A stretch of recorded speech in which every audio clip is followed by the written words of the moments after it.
Hi there, this week is all about the Monaco Grand Prix, a very special race in the F1 calendar, as well as the latest stories around the paddock. This is the Lewis Round F1 Update.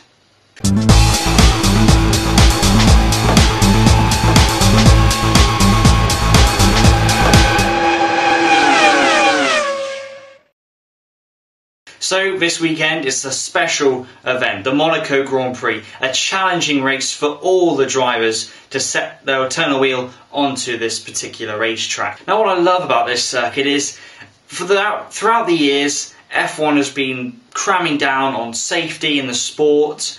A lot of major innovations over the past decade, longer runoff areas, safer barriers. Safety has also been increased in the car itself. But ever since the race began in 1950, the track hasn't really improved in safety that much over the years. But if you talk to any driver, or team for that matter, they all say it is worth it. The glitz and glamour of Monaco, it doesn't come any better. Glorious sunshine, well, for most of the races anyway. All the big names in sport, film, music, you name it.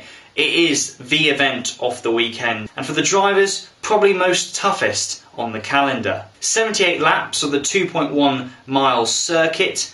So narrow, so twisty. There is no runoff area at Monaco. And this means, generally, right from Friday or Thursday practice as it is in Monaco, the drivers have to be right on it, mentally so sharp and so concentrated, because in practice they can get away with making a mistake. You see a lot of them do tend to make mistakes. At Monaco, you make a mistake, you pay for it, and that's your session gone. My favourite section from playing the video game is after the bus stop and going towards the swimming pool section. Fast corners, really attacking the track, getting to the end of the lap. I really like that part. I also like the first corner. Now they moved the barrier away since 2003. You can sort of go into there with a bit more confidence, maybe clip the curb but carry a lot of speed up the hill, and it's so important around Monaco to get that first corner right, because then it pretty much sets you for the rest of the lap as well. Now the circuit has some downsides. It's not known for its best overtaking,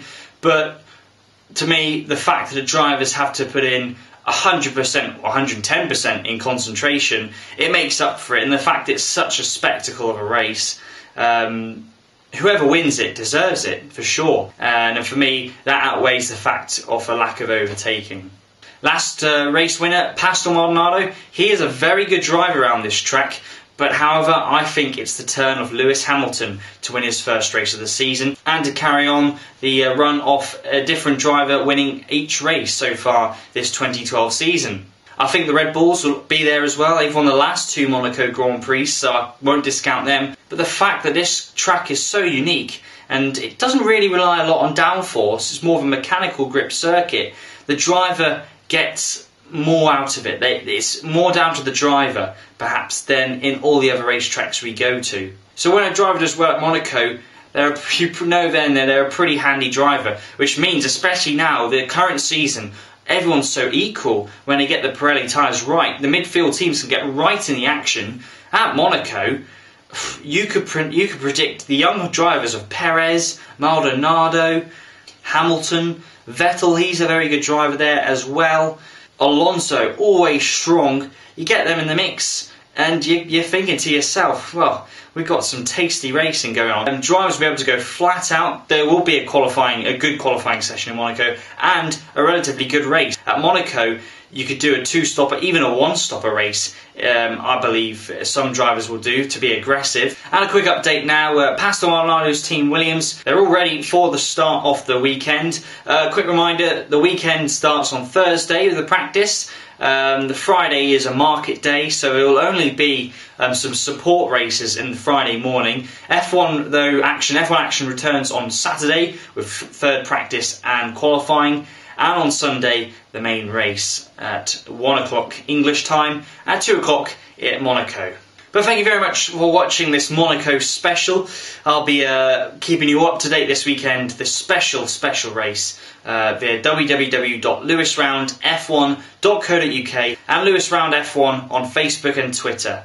I'll be back next week discussing about the events of the Monaco Grand Prix, as well as all the latest news as normal. Until then, have a great week.